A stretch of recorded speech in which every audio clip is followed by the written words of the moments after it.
शहरों में डेंसिटीज और बिलखुसूस मल्टी स्टोरी या high rise buildings, rather I would like to call it multi storey buildings, Pakistan के बड़े शहरों में क्यों नहीं बन पा रही। इसके लिए हमारे आज के मेहमान अर्बन प्लानर नदीम खुर्शीद साहब। इस मौजू के हकीकत में 3 सेशंस होंगे और 3 डिफरेंट एस्पेक्ट्स हमने डिस्कस करने हैं। पहला जो है वो इसका ये है कि सोशल और कल्चरल रीजंस क्या हैं। दूसरा, इसमें टेक्निकल रीजंस या कोई कंस्ट्रेंट्स अगर हमारी हैं उस पर डिस्कस करेंगे। और तीसरा जो शायद सबसे बुनियादी है वो है कि इंस्टीट्यूशनल और रेगुलेटरी फ्रेमवर्क में क्या क्या इम्प्रूवमेंट्स करने की ज़रूरत है या क्या हमारी वो है कंस्ट्रेंट्स हैं। तो मैं I don't need to introduce Nadeem Khurshid sahab, ये हमारे अर्बन सेक्टर में जाने पहचाने एक्सपर्ट हैं।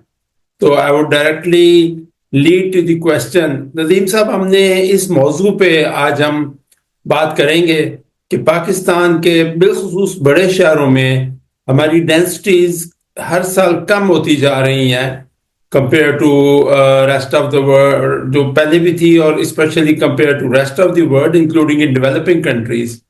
तो उसकी क्या सोशल और कल्चरल रीजंस क्या हैं कि हम क्यों सिंगल स्टोरी और 38 फुट पे कैद किया हुआ हमें, और हम क्यों उनको मल्टी स्टोरी बिल्डिंग्स पर नहीं जा सकते।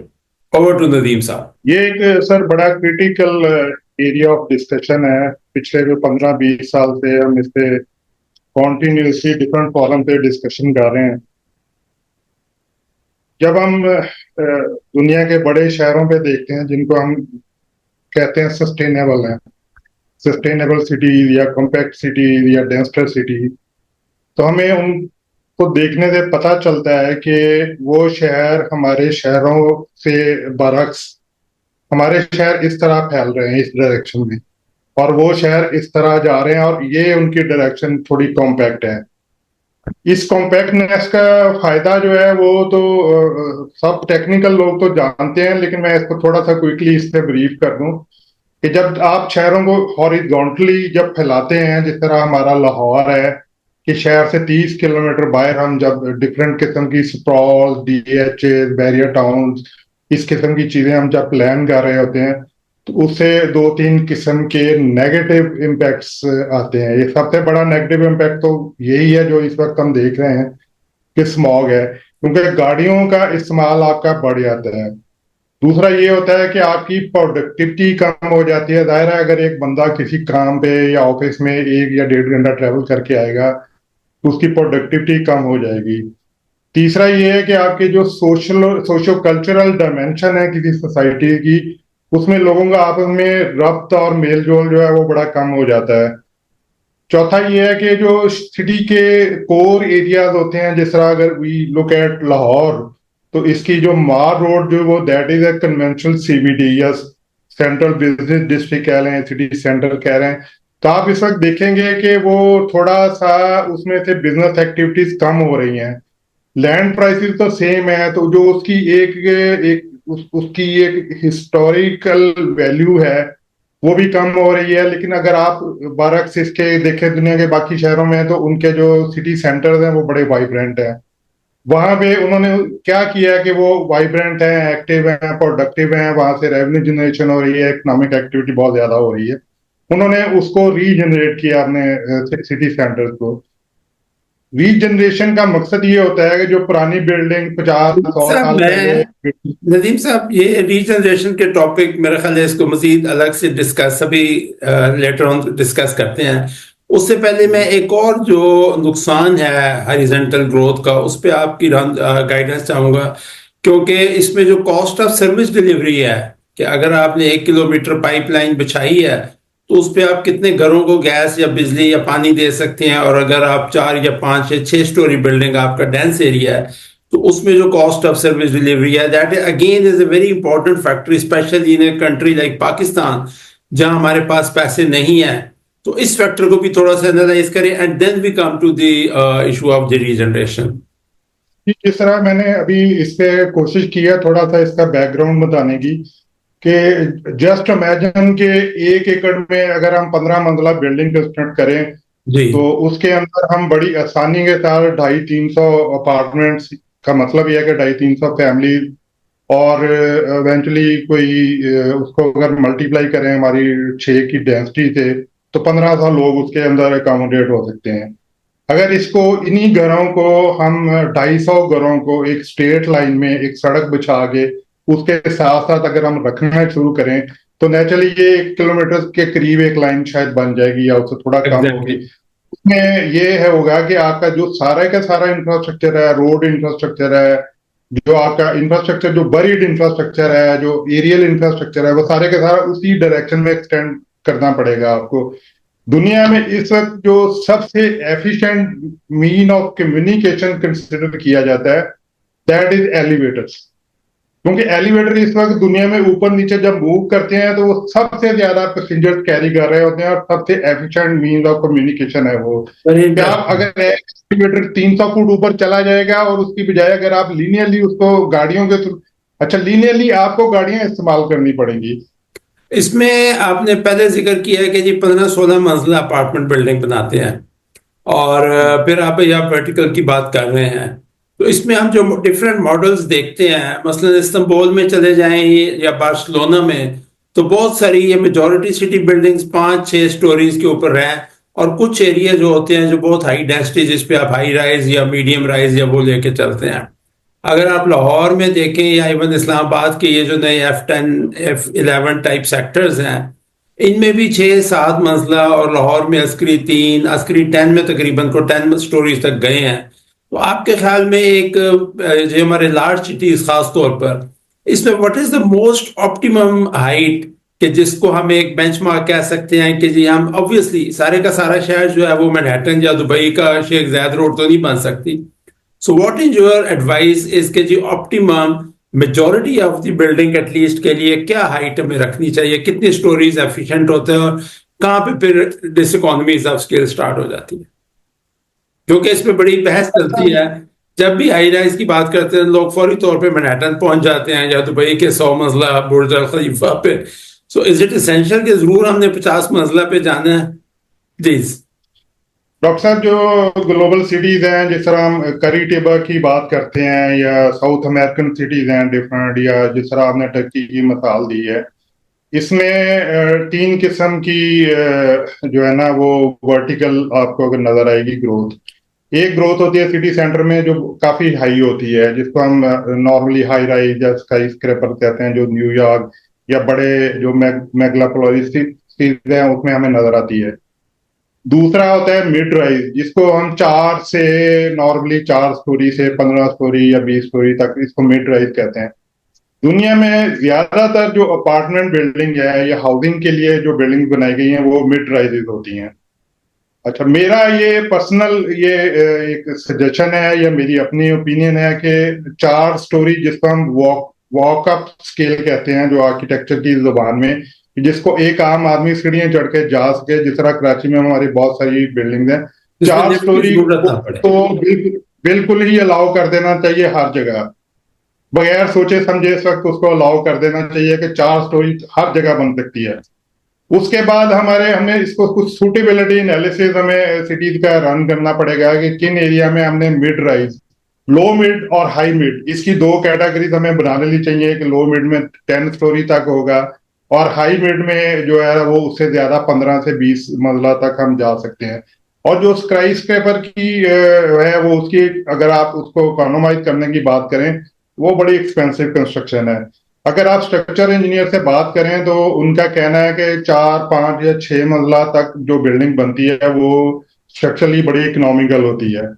इसके बाद आप जितना ऊपर जाते जाएंगे उसमें बहुत सारी बहुत पड़ जाती है। कॉम्प्लेक्सिटीज आ जाती हैं। स्ट्रक्चर जो उसका सब स्ट्रक्चर है, जो पाइलिंग है, इस किस्म की बहुत सारी एक्सपेंसिव आपको इंटरवेंशन करनी पड़ती हैं। और नेचुरली उसके बाद अर्थक्वेक, सेफ्टी मेजर और उसके अंदर मैकेनिकल इलेक्ट्रिकल सर्विसेज इतनी एक्सपेंसिव हो जाती हैं तो इवेंचुअली उसकी कॉस्ट बढ़ जाती है। पड़ जाती है। अब इसमें हमारे पास एक अफोर्डेबिलिटी चैलेंज भी है। मसला ये है कि जो हमारी सबर्ब में डिफरेंट किस्म की हाउसिंग स्कीम बनती हैं, तो अगर हम वहां देखें तो आपको वहां कुछ 3-4 करोड़ के अंदर एक बना बनाया घर में अच्छा डिसेंट 10 मरले का घर मिल जाता है। और अगर हम अपार्टमेंट बिल्डिंग की बात करें तो वहां पे सिर्फ 2 कमरों का जो 300-400 स्क्वायर फुट जिसका एरिया होता है वो भी 3 करोड़ में मिल रहा है।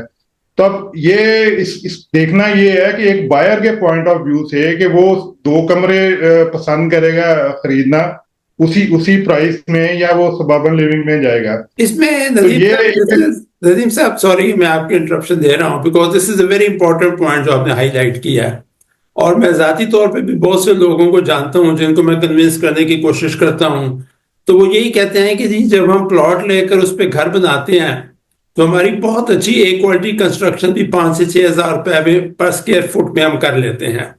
लेकिन जब हम गुलबर्ग में या गार्डन टाउन में या इवन डिफेंस में जब हम ये अपार्टमेंट्स में जाते हैं तो उनकी प्राइस जो है वो 20,000 से लेकर 40 ऑलमोस्ट 36,000 पर स्क्वायर फीट के भी अपार्टमेंट्स मौजूद हैं। तो कहते हैं मैं समझ नहीं आती कि एक तो हम ऊपर जाकर लटक जाएं, हमारी जमीन भी नहीं, तो अपार्टमेंट्स के इश्यूज में एक इशू जो आ रहा है वो हमारी कॉस्ट ऑफ पर स्क्वायर फुट कॉस्ट जो है।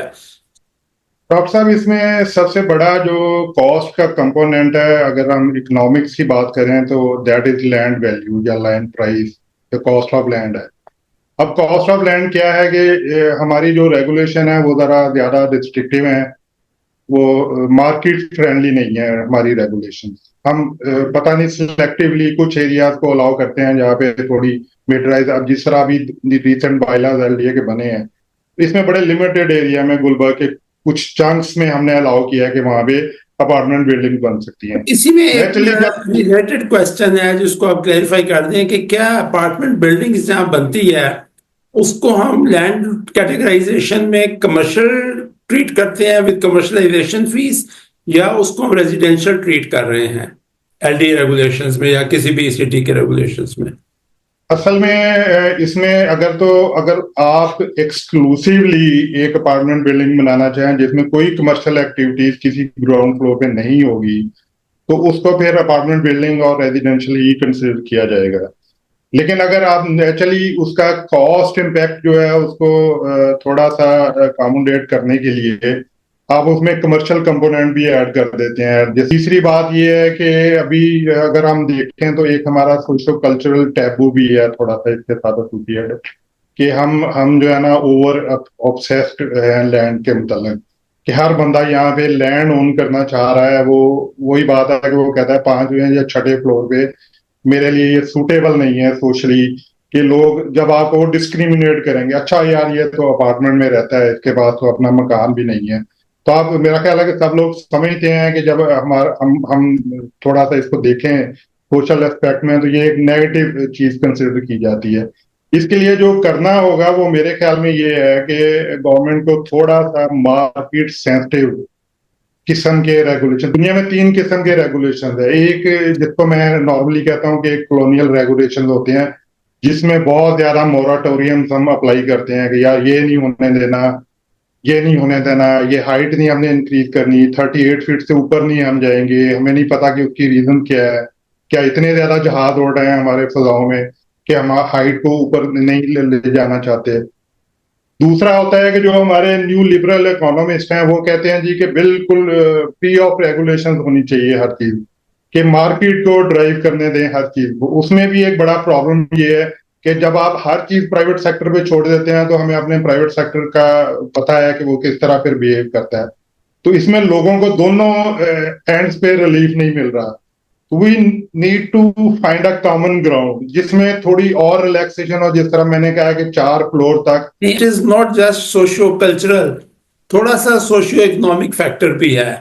फॉर एग्जाम्पल जो अपार्टमेंट बिल्डिंग आज से 15-20 साल पहले बनी थी इस्लामाबाद में या कहीं भी, उनकी जो मार्केट वैल्यू है चाहे वो कैपिटल प्राइस है चाहे उनकी रेंटल वैल्यू, वो उससे कहीं कम है कंपेयर टू जो कि अभी उसी स्टैंडर्ड के नए अपार्टमेंट बिल्डिंग्स बन रही हैं।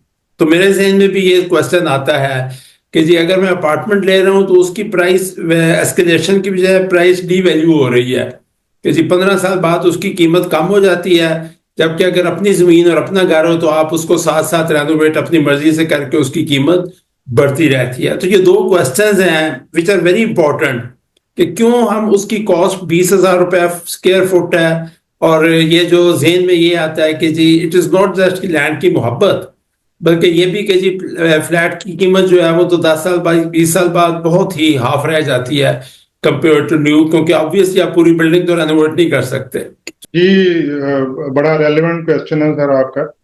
इसमें दो कंपोनेंट है कॉस्ट के। One is the land price, the second is the construction cost. Construction. अगर आप 4-5 मंजिला तक जाते हैं तो construction cost always always remain same. देखें, आप 4-5 हज़ार में अच्छा डिसेंट सा एवरेज लेवल का घर जो है वो आप बना बना सकते देते हैं हैं। Construction cost. तो इसका मतलब यह है कि कंस्ट्रक्शन कॉस्ट इतना इम्पैक्ट नहीं करे in case of low rise या लो मिड राइज, जिसको हम कहते हैं 4, 5 या 6 मंजिला तक। असल में वही बात है कि जब हमारी रेगुलेशन बड़े स्पेसिफिक एरिया में आपको अलाउ कर रही है कि आप कंस्ट्रक्शन कर सकते हैं, तो सप्लाई इज लिमिटेड।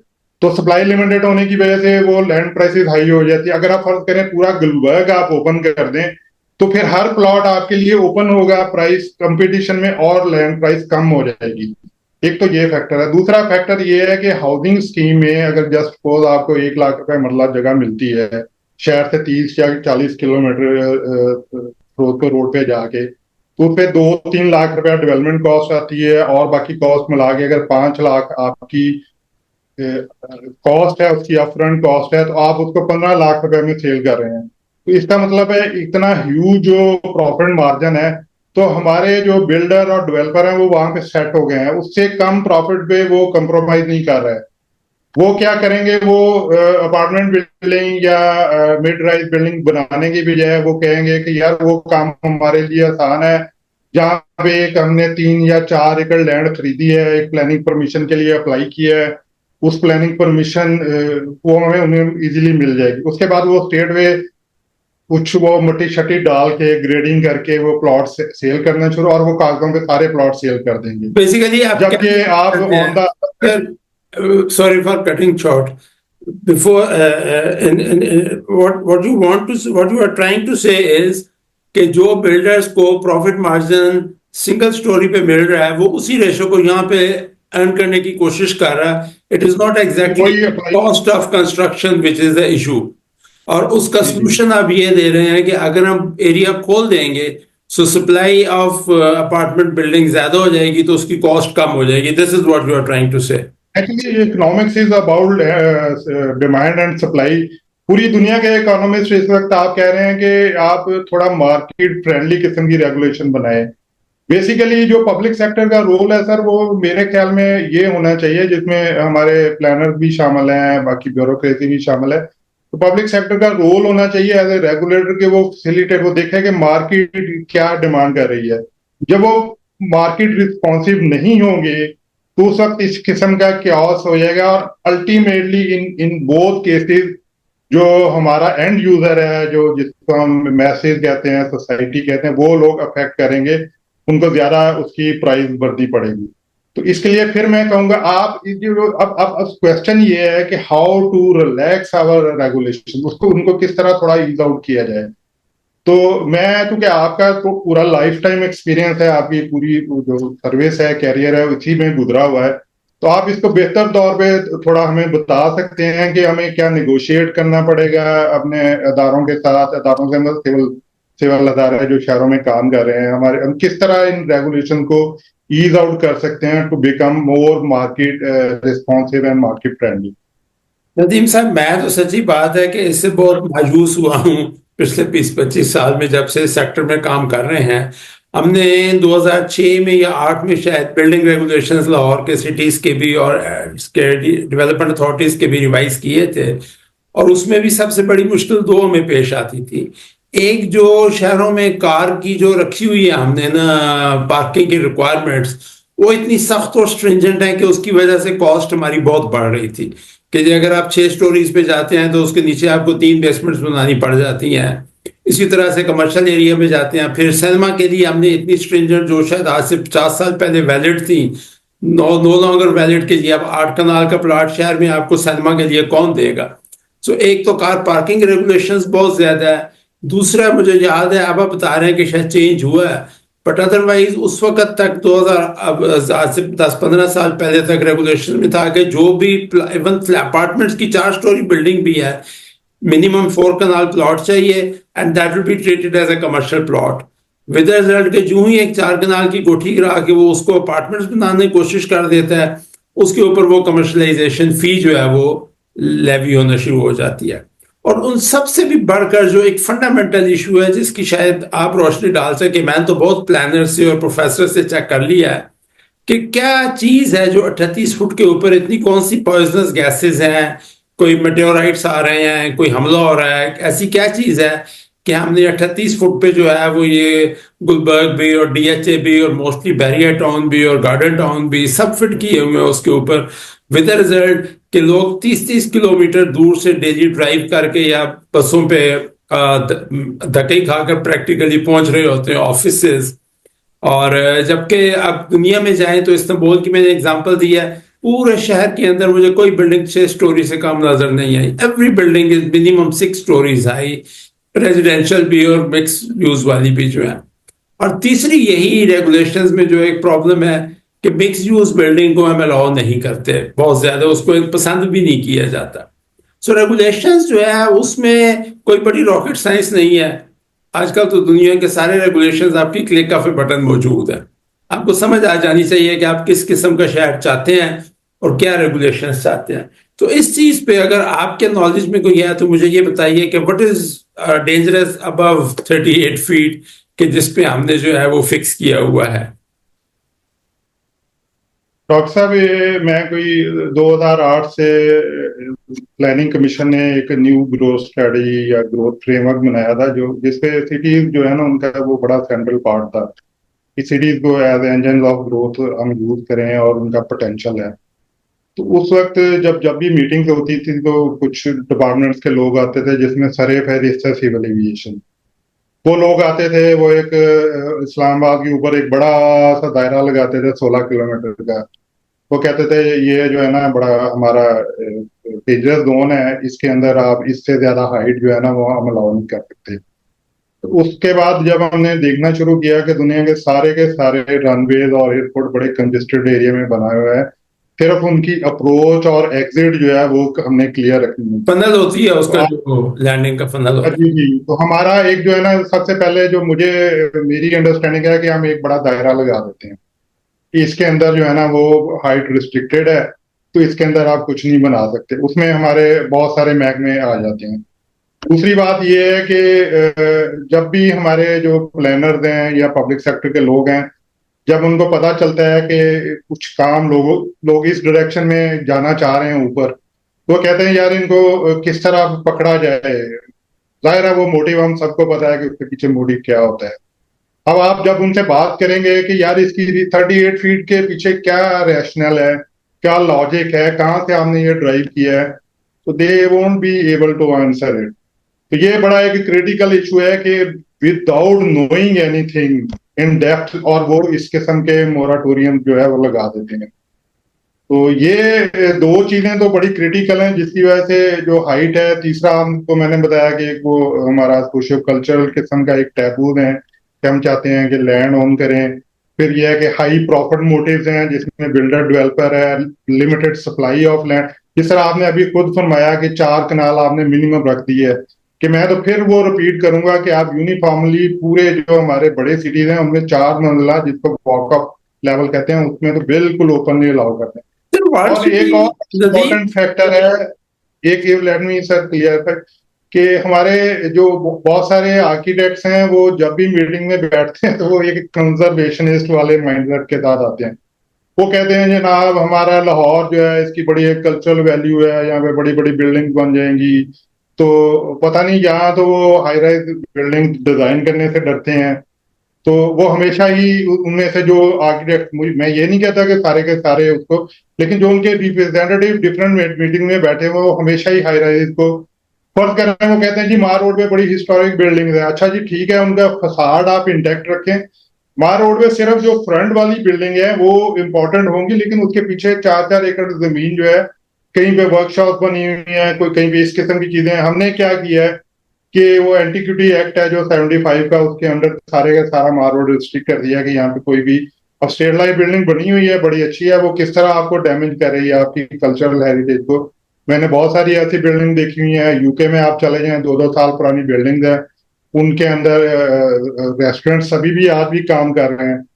तो ये एक बड़ा है कि फिर बात वही आ जाती है कि how to change mindset of our public sector institution, और वहां पे जो प्रोफेशनल काम कर रहे हैं उनके साथ क्या हम एक ऐसा मैकेनिज्म, एक कॉमन ग्राउंड हमने उनके साथ बैठ के कि थोड़ी लैंड सप्लाई इंक्रीज हो फॉर सच कंस्ट्रक्शन। तो ये 2-3 मोटी मोटी चीजें हैं कि जो मतलब हमें इस वक्त जो है ना वो रिस्ट्रिक्ट कर रही हैं कि हम नहीं जाना चाह रहे। लेकिन इसमें जो आप माल की बात कर रहे हैं या लाहौर के कल्चर की, तो आप आज भी वॉल्ड सिटी में चले जाएं तो वो तकरीबन 4 मरले या 3 मरले के प्लॉट पे भी उन्होंने 6-6 मंजिला बिल्डिंग बनाई हुई है, और वो सिर्फ आज की नहीं बनी हुई बल्कि वो 100 साल पहले की बनी हुई है। और वॉल्ड सिटी के अंदर and even on mall road ये जितनी पुरानी बिल्डिंग्स हैं, जीपीओ के सामने वाली डेंगा सिंह बिल्डिंग या दूसरी तीसरी जितनी है, वजीर मेंशन वगैरह, वो सारे तकरीबन 4 या 5 मंजिला बने हुए हैं उस जमाने में, जिस वक्त के शायद 19वीं सदी के बने हैं। तो इसमें इतनी आई डोंट थिंक के कल्चर ये 4-5 मंजिला से कोई हमारे कल्चर को खतरा पहुंच जाएगा। और इसी से एक आखिरी 2 मिनट रह गए हमारे पास इस सेशन के, मैं ये भी कहूंगा कि जो हमारी मास ट्रांजिट लाइंस बनी हैं उनके जो मेट्रो के या ऑरेंज लाइन के स्टेशन हैं, उसका वो जो वॉकिंग एरिया डिस्टेंस होता है 0.6 किलोमीटर सर्कल, अगर उसमें हम हाई राइज या मीडियम राइज एटलीस्ट और मिक्स यूज की इजाजत दे दें तो मेरे ख्याल है हमारी ऑरेंज लाइन की यूटिलिटी भी जो है वो कहीं ज्यादा बढ़ सकती है, और लोग बजाय 36 किलोमीटर दूर बैरियर टाउन से आने के विद इन द सिटी जो उसके ऊपर आ सकते हैं। तो this is again a very serious gap जो हमने क्रिएट किया हुआ है। एक्चुअली पूरी दुनिया में जो इस किस्म की ट्रांजिट रूट्स हैं वो प्लान होते हैं high density area, high density node को कनेक्ट करने के लिए, जिसको हम जनरली स्पीकिंग कहते हैं ट्रांजिट ओरिएंटेड डेवलपमेंट। और उसपे वो कैपिटलाइज करते हैं, वहां पे रेवेन्यू जनरेशन होता है, बिजनेस एक्टिविटी बढ़ती है। सबसे बड़ी बात है कि हमारे जो सरकारी अदारे हैं वो इस पे बिल्कुल फोकस नहीं कर रहे हैं कि वो उस पे हम किस तरह कैपिटलाइज करें।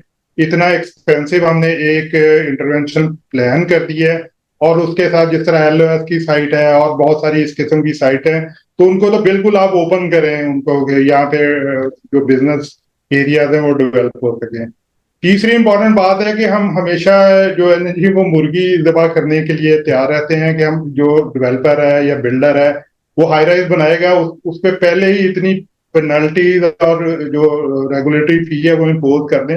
भाई आप उनको स्टार्ट में थोड़ा रिलैक्स करें, उसके बाद आप यूज बेस उनके ऊपर आप लेवीज या जो भी आप अपनी फी कलेक्ट करना चाहते हैं, जब वो इस्तेमाल में आएंगे उसके ऊपर आप रेवेन्यू, और वो परमानेंट लॉन्ग टर्म आपके पास एक रेवेन्यू निश्चित होगी। तो ये वही बात है कि इस पे हमें डिबेट जो है ना, डिबेट बड़ी कम होती है, और जब भी डिबेट होती है तो वो एक इंक्लूसिव डिबेट नहीं होती। या हम प्राइवेट सेक्टर के लोग एक डिबेट कर रहे होते हैं या बिल्डर्स कर रहे होते हैं, जिसमें गवर्नमेंट के लोग हैं जिन्होंने बेसिकली इन सारी चीजों को गाइड करना है, जो जिनको हमें जिनके साथ बात करने की जरूरत है। वो फिर वही इंपॉर्टेंट बात है कि उनके साथ हम बात करेंगे, we have to find a middle ground. मैं सर इसी पे आज के इस सेशन को क्लोज करना चाहूंगा, और मैं रिक्वेस्ट करूंगा कि इस हमारे इस डिस्कशन को, आज का जो सेशन है इसको हम एक तो वाइडली सर्कुलेट करें, और मैं चाहता हूं कि इस पे जितने भी प्रोफेशनल्स हैं, बिल्डर्स हैं और गवर्नमेंट ऑफिसर्स हैं वो इसके ऊपर अपना व्यू पॉइंट जरूर दें, ताकि हम इसको जो डिस्कशन है इसको कहीं आगे भी ले जा सकें, और हम इस कोशिश को, उस एफर्ट को उसके अंदर इंक्लूड करें कि जी in the due course of time we should be able to improve the densities through medium rise, mid rise, and in selected areas, even high rise buildings. Thank you very much, Nadeem Khurshid Saab, for your session. Thank you. See you in the next week, inshallah. Thank you. Thank you.